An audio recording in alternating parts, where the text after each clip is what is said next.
In a workshop in Tokyo, Master Sugiyama holds a single bamboo arrow worth more than most modern carbon fiber sets. This arrow took 3 full days to make. And here's the shocking part. It outperforms arrows made in factories in under 3 minutes. The process begins with bamboo that's been drying for an entire year. Not just any bamboo, arrow bamboo, Pseudosasa japonica, nature's carbon fiber. Sugiyama selects 4 shafts with identical thickness, grain patterns, and node placement. Why 4? Because in Kyudo, Japanese archery, arrows are shot in sets. If drawn the same way, they must fly identically. One imperfect shaft ruins the entire set. Day 1 is about fire and precision. Each bamboo shaft is heated over flames, softening the fibers. While wearing leather gloves, Sugiyama straightens the shaft by hand, feeling for imperfections invisible to the eye. The bamboo is then fire-hardened, a process that increases its strength and prevents warping. Modern arrows skip this entirely. They're extruded from aluminum or carbon in uniform tubes. But here's what they miss. Bamboo's natural grain creates a spine, a flexibility that absorbs the bow's energy differently than synthetic materials. Next comes weight adjustment. Sugiyama drills into the shaft and adds precise metal weights inside the bamboo. This isn't guesswork. The weight and balance must match the archer's draw strength, their technique, even their body proportions. Each arrow is custom engineered to its shooter. A modern arrow? One size fits most. Day 2 focuses on the fletching, not plastic veins, real feathers from hawks and eagles, though today, turkey and swan feathers are used to protect endangered species.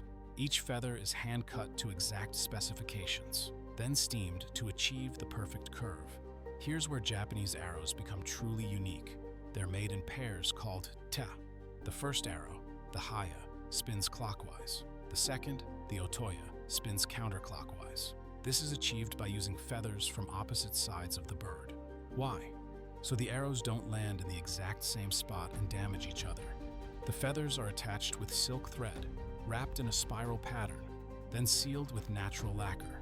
No epoxy, no synthetic adhesives.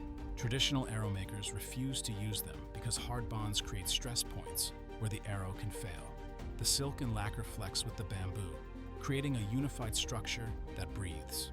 Day 3 is finishing work.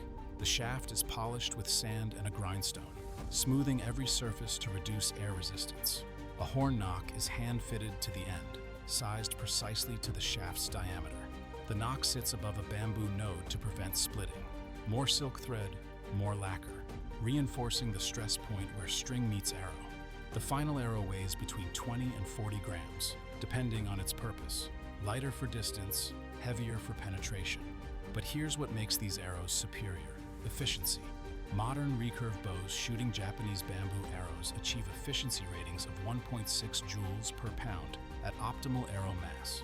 That's energy transfer from bow to arrow.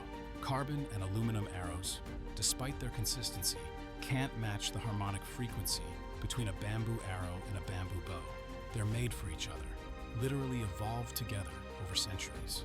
When a Kyudo master releases a bamboo arrow, it doesn't just fly, it sings. The feathers create a distinct whistle, a sound archers use to judge their shot before it even hits the target. Modern arrows are silent, efficient maybe, but they've lost the feedback loop that made Japanese archers legendary. In tests comparing traditional bamboo arrows to modern materials, the bamboo retains more kinetic energy downrange. A 42-pound Yumi shooting a 940 grain bamboo arrow delivers 67 joules of kinetic energy at the target. The bamboo's natural taper, thicker at the front, creates a higher front of center balance. This means better flight stability and deeper penetration, all without computer modeling or wind tunnel testing. 3 days, 1 arrow, and it outperforms technology that costs millions to develop. Because sometimes, the old ways aren't just tradition.